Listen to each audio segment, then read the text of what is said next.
Bonjour à tous, dans notre précédente vidéo, nous avons décortiqué ensemble la méthodologie de réponse aux questions EC1. Aujourd'hui, nous allons nous attaquer aux questions EC2. Voici l'exemple sur lequel nous allons travailler. Il s'agit d'un tableau qui présente des données sur la croissance du PIB en pourcentage et les facteurs contribuant à cette croissance. Ces données concernent plusieurs pays, la France, le Japon, la Corée et le Royaume-Uni, sur différentes années, détaillant comment le facteur travail, le facteur capital et la productivité globale des facteurs, ou PGF, ont contribué à leur croissance du PIB. Et voici les deux questions qui lui sont associées, et auxquelles nous devrons répondre en nous appuyant sur ce document. Première question, comparer les données pour le Royaume-Uni et la Corée du Sud en 2018. Deuxième question, expliquer par quel mécanisme la productivité globale des facteurs agit sur la croissance économique.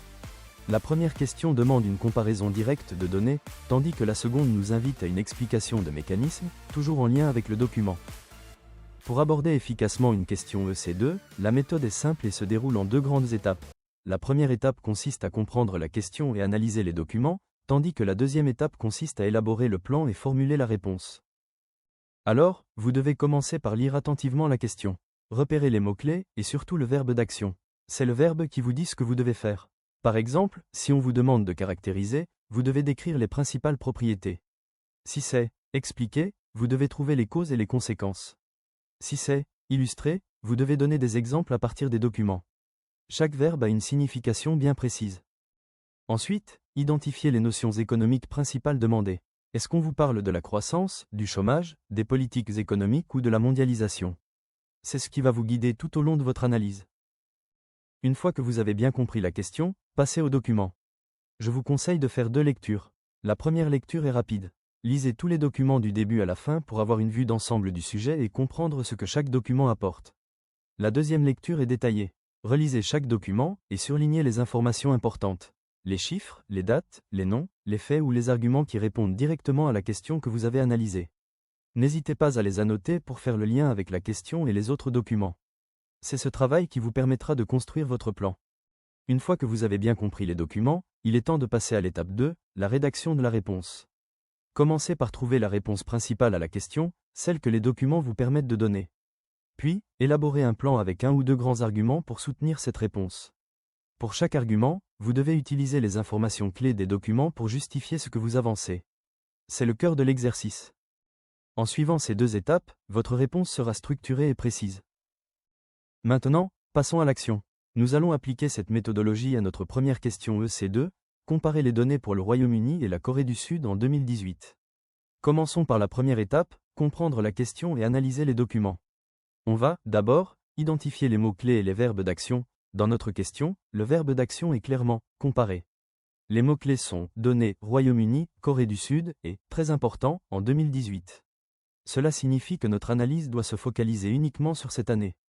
Puis, on doit repérer la thématique centrale. En nous basant sur le tableau et la question, la thématique centrale est l'étude des composantes de la croissance économique pour deux pays spécifiques, ici le Royaume-Uni et la Corée du Sud, pour l'année 2018.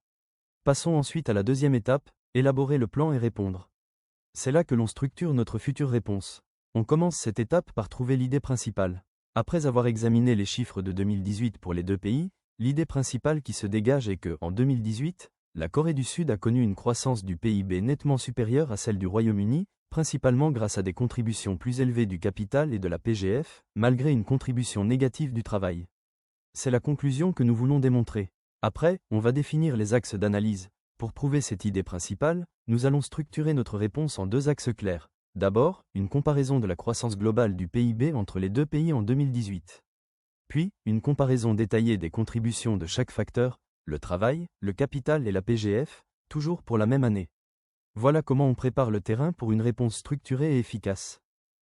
Maintenant, découvrons la réponse complète à notre première question EC2. Comparer les données pour le Royaume-Uni et la Corée du Sud en 2018. Voici la réponse que nous avons rédigée en nous basant sur le document et notre plan. En 2018, selon l'OCDE, le PIB du Royaume-Uni a augmenté de 1,4% contre une augmentation de 2,6% pour la Corée du Sud, soit un écart de 1,2 points. L'essentiel de la croissance économique coréenne s'explique par la productivité globale des facteurs, PGF, 2 points de pourcentage des 2,6%, soit près des 3/4 de la croissance. En revanche, au Royaume-Uni, c'est la contribution du facteur travail, en 2018, qui est le premier ressort de la croissance, 50%, contre seulement 0,2 points de pourcentage par la PGF. En Corée du Sud, le facteur travail participait avec une contribution négative de 0,6 points de pourcentage des 2,6% de la croissance économique. Comme vous pouvez le constater, cette réponse compare directement les deux pays pour l'année 2018, en citant les chiffres précis du document. On y voit clairement les différences dans les taux de croissance globaux, et surtout, les origines de cette croissance. La PGF est le capital pour la Corée, et le facteur travail pour le Royaume-Uni, tout en notant la contribution négative du travail en Corée. Cette réponse, concise et factuelle, répond directement à la question en s'appuyant uniquement sur les données du tableau. Passons maintenant à notre deuxième question de l'exercice EC2, celle-ci va nous demander une approche un peu différente centrée sur l'explication de mécanismes. La question est la suivante, expliquez par quel mécanisme la productivité globale des facteurs agit sur la croissance économique. Vous voyez bien qu'ici il ne s'agit plus seulement de comparer les chiffres, mais de comprendre le comment et le pourquoi. Nous allons donc mobiliser nos connaissances sur la PGF et son rôle dans la croissance et la création de la richesse économique, tout en s'appuyant sur des exemples du document. Passons maintenant à l'application et voyons comment répondre à cette deuxième question. Toujours la première étape consiste à comprendre la question et analyser les documents. On commence cette étape toujours par identifier les mots-clés et le verbe d'action. Ici, le verbe d'action est « expliquer ».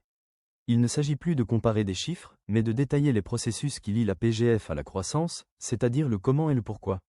Les mots-clés sont « mécanisme »,« productivité globale des facteurs », PGF, et « croissance économique ».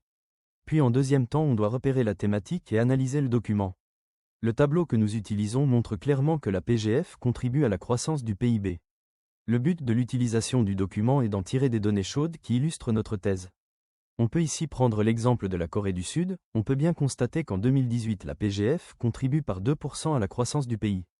Cependant, le tableau ne nous dit pas comment elle agit. C'est là que nos connaissances vont être essentielles pour expliquer les mécanismes, en s'appuyant sur le fait que le document prouve l'importance de cette PGF.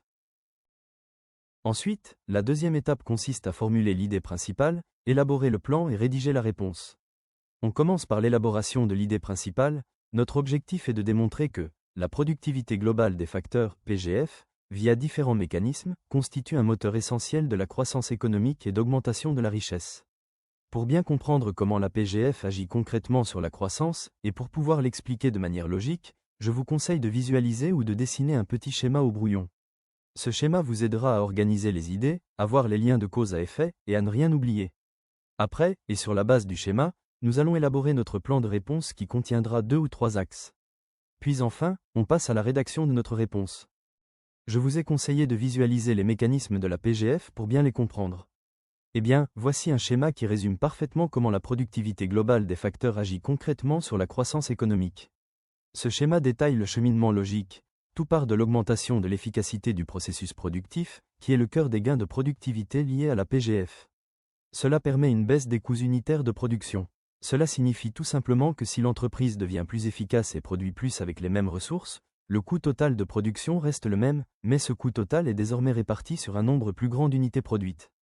Ce qui se traduit par une baisse du coût par unité produite, qui est le point de départ de tout le reste du schéma. Cette baisse des coûts se distribue ensuite de 3 façons.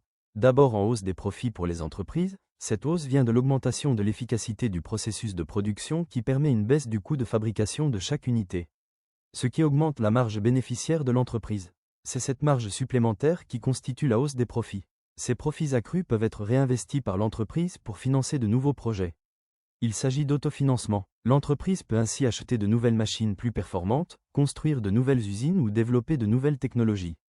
Ces dépenses constituent de l'investissement, qui augmente la capacité de production de l'économie et est une composante majeure de la croissance économique. Sans oublier les recettes de l'État qui vont augmenter grâce aux impôts sur les profits. Puis deuxièmement, la hausse des salaires pour les employés. En effet, les gains de productivité générés par l'efficacité du processus de production peuvent être redistribués aux salariés. Cette hausse des salaires augmente directement le revenu disponible des ménages, et donc leur pouvoir d'achat. Avec un pouvoir d'achat plus élevé, les ménages peuvent augmenter leurs dépenses en biens et services. C'est cette hausse de la consommation qui stimule la demande adressée aux entreprises et est un puissant moteur de la croissance. La hausse des salaires augmente aussi les recettes de l'État grâce aux impôts sur le revenu. Et enfin, l'efficacité liée à la PGF peut se traduire par une baisse des prix pour les consommateurs. En fait, la baisse de leurs coûts de production leur permet de baisser leurs prix tout en maintenant, voire en augmentant, leur marge sur le volume des ventes. La baisse des prix a 2 effets principaux. Au niveau national, les produits de l'entreprise deviennent moins chers pour les consommateurs, ce qui les incite à acheter ces produits plutôt que des produits importés. Au niveau international, les produits de l'entreprise deviennent plus compétitifs par rapport aux produits étrangers. Cela stimule une hausse des exportations. Ces deux effets de la baisse des prix contribuent à la hausse de la demande globale, qui est une source fondamentale de la croissance économique. Ce schéma est un outil très puissant pour comprendre et expliquer les mécanismes de la PGF.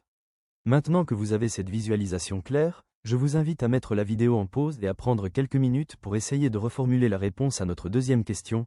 Expliquez par quel mécanisme la productivité globale des facteurs agit sur la croissance économique, en vous aidant de ce schéma, avant que nous verrons ensemble la réponse.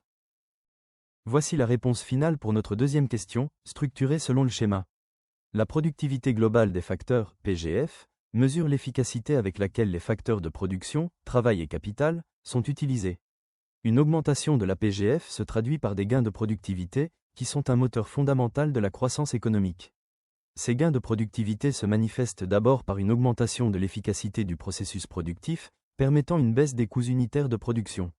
Ces gains peuvent ensuite être distribués de trois manières principales, chacune stimulant la croissance. Hausse des profits, une partie de la baisse des coûts se traduit par une augmentation des profits pour les entreprises. Cette hausse des profits peut entraîner une hausse des recettes de l'État, via les impôts sur les sociétés, et, surtout, stimuler la hausse de l'investissement des entreprises, qui acquièrent de nouveaux capitaux et améliorent leur capacité de production. Hausse des salaires, les entreprises peuvent choisir de partager une partie des gains de productivité avec leurs employés, augmentant ainsi les salaires. Cette hausse des salaires conduit directement à une hausse du pouvoir d'achat des ménages, ce qui favorise la hausse de la consommation de biens et services. Baisse des prix, les gains de productivité peuvent aussi permettre aux entreprises de réduire les prix de leurs produits sans nuire à leur rentabilité. Cette baisse des prix améliore la compétitivité des produits nationaux sur les marchés internationaux, ce qui stimule la hausse des exportations. L'ensemble de ces dynamiques, hausse de l'investissement, de la consommation et des exportations, convergent vers une hausse de la demande globale dans l'économie. Face à cette augmentation de la demande, les entreprises sont incitées à augmenter leur production. C'est cette augmentation de la production qui constitue la croissance économique du PIB. Comme le confirme notre document, la productivité globale des facteurs est une composante réelle et mesurable de la croissance du PIB, par exemple en Corée du Sud où elle a contribué à 4,7% de la croissance en 2010 ou 2% en 2018, démontrant concrètement l'impact de ces mécanismes sur l'économie. Voilà, vous pouvez constater que cette réponse intègre précisément chaque étape du schéma, montrant comment les gains de productivité, initiés par la PGF, se diffusent dans l'économie pour aboutir à une augmentation de la production et donc à la croissance économique. J'espère que cette vidéo vous a été utile, abonnez-vous pour ne rien manquer et laissez-moi un commentaire pour me dire ce que vous en avez pensé. À bientôt!